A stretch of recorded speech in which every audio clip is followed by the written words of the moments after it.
ಎಲ್ರಿಗೂ ನಮಸ್ಕಾರ. ಸುಭಾಷಿತ ಸರಣಿಗೆ ಸ್ವಾಗತ. ಹತಂ ಜ್ಞಾನಂ ಕ್ರಿಯಾಶೂನ್ಯಂ ಹತಾ ಚಾಜ್ಞಾನಿನಃ ಕ್ರಿಯಾ ಧಾವನ್ಯಪ್ಯಂಧಕೋ ನಷ್ಟಃ ಪಶ್ಯನ್ನಪಿ ಚ ಪಂಗುಕಃ. ಯಶಸ್ತಿಲಕ ಚಂಪುವಿನಲ್ಲಿ ಈ ಒಂದು ಮಾತು ಬರ್ತದೆ. ಹತಂ ಜ್ಞಾನಂ ಕ್ರಿಯಾಶೂನ್ಯಂ, ಕ್ರಿಯೆಯಿಲ್ಲದ ಜ್ಞಾನ ಹೇಗೆ ನಷ್ಟವಾಗ್ತದೋ ಅದು ವ್ಯರ್ಥವಾಗುವಂತಹದ್ದು. ಹಾಗೆ ಅಜ್ಞಾನಿಯಾದಂಥವನ ಕ್ರಿಯೆಯೂ ಕೂಡ ವ್ಯರ್ಥವಾಗುತ್ತದೆ. ಓಡ್ತಾ ಇರತಕ್ಕಂತಹ ಕುರುಡ ಎಡವಿ ಬೀಳ್ತಾನೆ. ನೋಡ್ತಾ ಇದ್ದಂತಹ ಹೆಳವ ಅಥವಾ ಕುಂಟ ನಾಶವಾಗ್ತಾನೆ. ಹೇಗೆ ಅಂತ ಹೇಳಿದರೆ, ಕಾಳ್ಗಿಚ್ಚು ಬಂದಂತಹ ಸಂದರ್ಭದಲ್ಲಿ ಕುರುಡನಾಗಿರ್ತಕ್ಕಂಥವನು ಕಾಳ್ಗಿಚ್ಚು ಬರ್ತಾ ಇದೆ ಅಂತ ಹೇಳಿಕೊಂಡು ಅವನು ಓಡೋದಕ್ಕೆ ಹೋದರೆ ಒಂದು ಬೆಂಕಿಯಲ್ಲಿ ಅವನು ಬಿದ್ದು ಸಾಯಬಹುದು, ಅಥವಾ ಅಂದರೆ ಬೆಂಕಿಗೆ ಅಭಿಮುಖವಾಗಿ ಓಡಿದಾಗ ಅವನು ಬಿದ್ದು ಸಾಯ್ತಾನೆ. ಕಣ್ಣು ಕಾಣದೇ ಇರೋದರಿಂದ ಎಡವಿ ಬಿದ್ದು ಕೂಡ ಅವನಿಗೆ ತೊಂದರೆಗಳಾಗಬಹುದು. ಹಾಗೆ ಕುಂಟನಾಗಿರ್ತಕ್ಕಂಥವನು ಓಡೋಕ್ಕಾಗದೆ ಬೆಂಕಿಯಲ್ಲಿ ಸಿಕ್ಕಾಕ್ಕೊಂಡು ಅವನು ಸಾಯ್ತಾನೆ ಅಥವಾ ತೊಂದರೆಗೆ ಒಳಗಾಗ್ತಾನೆ. ಸೂರ್ಯನ ಬೆಳಕು ಅನ್ನತಕ್ಕಂತಹದ್ದು ನಮಗೆ ವಸ್ತುಗಳನ್ನು ತೋರಿಸ್ತದೆ. ನಾವು ವಸ್ತುಗಳ ಜ್ಞಾನವನ್ನು ಬೆಳಕಿನಿಂದ ಪಡೆಯುತ್ತೇವೆ.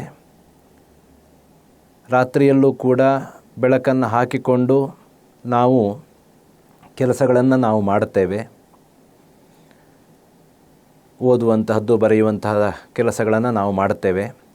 ಹಾಗೆ ಮಾಡುವಾಗ ಬೆಳಕು ನಮಗೆ ಸಹಕಾರಿಯಾಗಿರ್ತದೆ. ಈ ಸೂರ್ಯನ ಬೆಳಕು ನಮಗೆ ಬೇಕಿಲ್ಲದ ಸಂದರ್ಭದಲ್ಲಿ, ಅಂದರೆ ನಾವು ಮಲಗುವಂತಹ ಸಂದರ್ಭದಲ್ಲಿರಬಹುದು, ಅಥವಾ ರಾತ್ರಿಯಲ್ಲಿ ಮಲಗುವಾಗ ದೀಪವನ್ನು ಕೂಡ ನಾವು ಆರಿಸಿ ಮಲಗ್ತೇವೆ. ಅಗತ್ಯವಿಲ್ಲದ ಸಂದರ್ಭದಲ್ಲಿ ಬೆಳಕಿನ ಉಪಯೋಗ ಅನ್ನುವಂಥದ್ದು ಬೇಕಾಗೋದಿಲ್ಲ. ಈ ಜ್ಞಾನದ ಬೆಳಕು ಅನ್ನತಕ್ಕಂಥದ್ದು ಅದು ಅಂತರಂಗಕ್ಕೆ ಬೇಕು. ಸೂರ್ಯನ ಬೆಳಕು ಅನ್ನುವಂಥದ್ದು ಬಹಿರಂಗಕ್ಕೆ ಬೇಕಾಗತಕ್ಕಂತಹದ್ದು. ಈ ಜ್ಞಾನದ ಬೆಳಕಿನಿಂದ ಮನುಷ್ಯ ವಿಶೇಷವಾದಂತಹ ವಿಷಯಗಳನ್ನು ತಿಳಿದುಕೊಳ್ತಾ ಹೋಗ್ತಾನೆ. ಅದರಿಂದ ಅವನು ವ್ಯವಹಾರಗಳನ್ನು ಮಾಡ್ತಾ ಹೋಗ್ತಾನೆ. ಅದರಿಂದ ಉನ್ನತಿಯನ್ನು ಕೂಡ ಅವನು ಪಡೀತಾ ಹೋಗ್ತಾನೆ. ಯಾರಿಗೆ ಕೇವಲ ಜ್ಞಾನ ಅನ್ನುವಂಥದ್ದು ಇರ್ತದೋ, ಅದರಿಂದ ಯಾವ ಕ್ರಿಯೆಗಳನ್ನು ಕೂಡ ಅವರು ಮಾಡೋದಿಲ್ವೋ, ಅದರಿಂದಲೂ ಕೂಡ ಜನರಿಗೆ ಉಪಯೋಗ ಇಲ್ಲ. ಹತಂ ಜ್ಞಾನಂ ಕ್ರಿಯಾಶೂನ್ಯಂ, ಪ್ರಕಾಂಡ ಪಂಡಿತ, ಆದರೆ ಒಬ್ಬರಿಗೆ ಒಂದು ವಿಚಾರವನ್ನು ತಿಳಿಸ್ಕೊಡೋದಿಲ್ಲ.